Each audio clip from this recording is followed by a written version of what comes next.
இப்படி ஒரு அற்புதமான ஒரு மண்டபத்தை நீங்கள் வந்து திருச்சியில் எங்கேயுமே பார்த்துருக்க முடியாது. வேற லெவலில் இருக்குது மண்டபம்.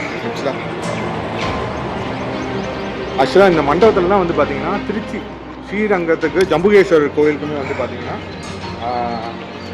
இந்த இடத்துல தான் வந்து பார்த்தீங்கன்னா ஸ்ரீரங்கநாதர் வந்து தங்கிட்டு போவாங்க சொன்னாங்க. ஸோ இது வந்து கருவறையாக இருந்திருக்கு. ஆக்சுவலாக ஃபுல்லாக க்ளீனிங் பண்ணிட்டு இருக்காங்க.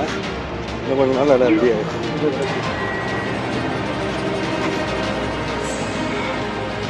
ஸோ வரும்போது ஒரு வழியில் பார்த்தோம் இல்லையா? ஸோ அந்த வழியில் தான்